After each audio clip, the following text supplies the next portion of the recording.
Hey there, Hillbilly with a chainsaw and an ecology textbook.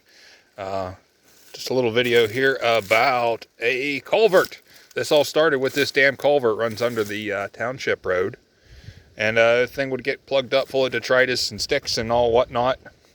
Every fall and springtime, the township had to clean it out, and I'd clean it out. And it wouldn't get too bad, but you know, you just have to take care of it. So I went ahead and dropped this here maple tree I'm standing on. It had a pretty good lean to it. Wasn't a very good looking tree. Some of the trees around it I felt could be opened up a little bit, open up the ground a little bit. I thought it'd look a lot better as a dead tree on the ground, and I'd have to say that I still hold that opinion. It's all full of mushrooms and whatnot, and it's been pretty effective about blocking up this here little stream channel. This is kind of the eastern drainage of the property. And ever since I dropped this about two and a half years ago, I haven't had to clean this culvert pipe out one time.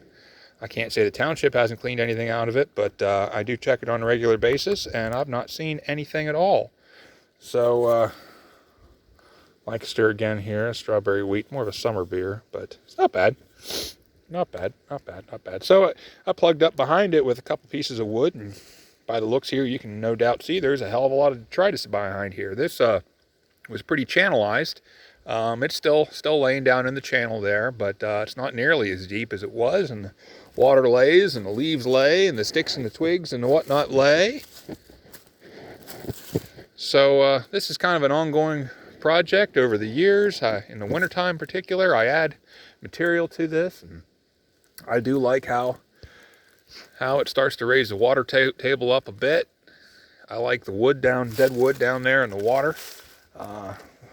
Particular, I really like how you get these gradients. I can see about a 10 or 12 inch log laying down in there. I can see the bottom half of it's kind of wet and it's wicking up there a little bit. So there's a gradient of moisture in that there log. God knows what kind of organisms want to move in there. There's something that lives in the bottom. There's something that lives in the top. Things are starting to break down. There's a little bit of habitat. Things can hide under it, do their eggs, do their thing, whatever the fuck, I don't know. I have the ecology textbook. I didn't say I read the whole damn thing. So I do this kind of work up through the streams. This whole area here, these gullies going up through the property. The ground level's quite a bit higher there. It's quite a bit higher there. I can't say for sure this is a natural phenomena, but I know for sure up above there's some pretty nasty insides cuts where there's fresh mineral soil being exposed, and the water cuts down through because there's not hardly anything to hold it back. I think for decades, if not a century or more, this whole area was allowed to be grazed unrestricted by cattle and horses and whatnot. This land goes back to the early 19th century that I think people were occupying it. So a lot of damage was done. A lot of soil was lost. I like to try to hold on to all the detritus I can, keep it from washing down into the Ohio River and on down to the Gulf of Mexico.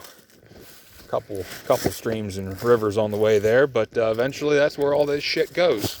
So what I did when I cut her down, I said, well, hell, I got this nice stump here. Let's put a little bit of habitat, a little bit of opportunity for a small mammal or something in there. So I whacked off a thin cookie there, try to even it up. I see I tried twice there, but practice. And anyhow, I bored myself a 12 by 12 inch hole down in the stump. Cut a little bit of a hole there in the side for some access, and then I nailed the lid back on it. You could kind of get it off. It's got a little wiggle to it. I don't want to force it. I'll leave it. If someone wants to live in it, fine. If not, I tried. I forget some of the shit that I've done. I went through when we first got access to the property, and said to myself, there's not nearly enough dead wood here, so I'm going to get some stuff on the ground. So, periodically I would go through and, pick out a couple of nice trees and, cut a few that are next to it. Try to open up the canopy a little bit of selective cutting there for the species and whatnot. Well, anyway, there's a log, and I can tell I cut a couple of hacks into it to try to get the decay going a little bit quicker, get that moisture in there, give a lot of surface area. Look at all the fungus and stuff that's coming out of that. So, none of that shit's edible as far as I know. Walking up through here is a couple more logs. I can see it put some slits and cuts into the side of that. Anything to get that decay started. Here's a red oak.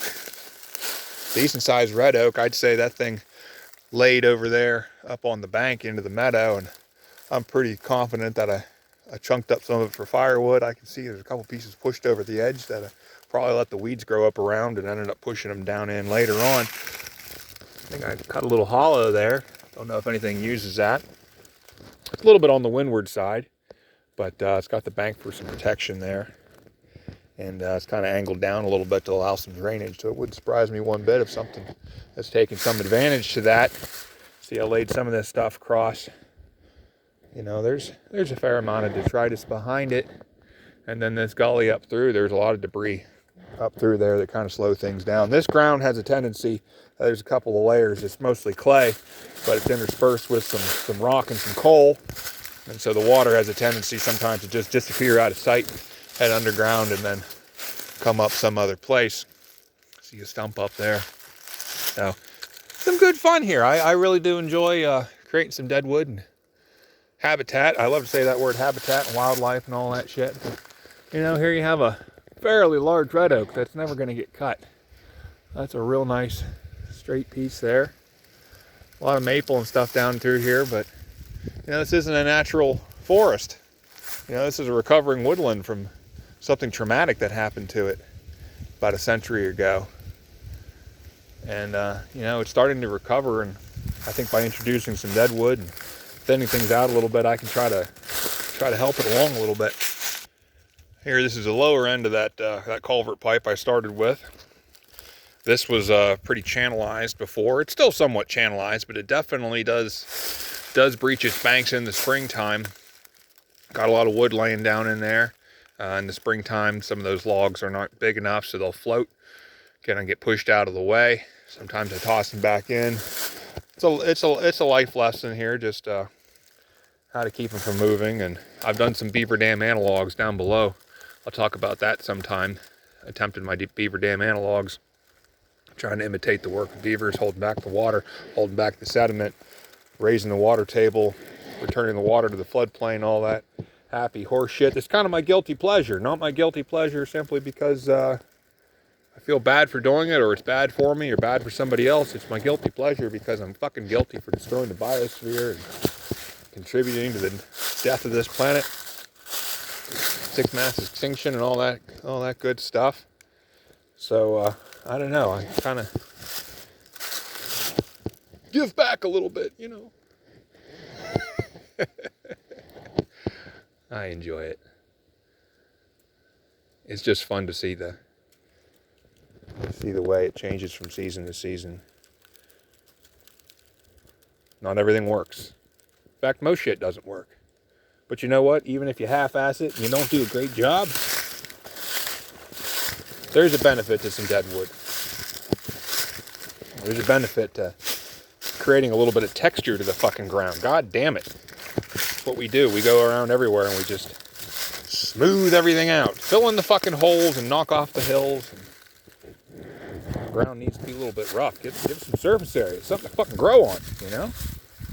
Go back through these woods here. They were all cleared and tilled up, planted. There's no fucking holes. Not enough dead wood. So we got all this detritus here, this stuff that wasn't here before. It was a pretty deep channel right there. I mean, it was 18 inches wide. 18-inch wide channel. You know, probably 8-10 inches deep. Water just laid in it and just shot around the bend there. It's a big bank up there.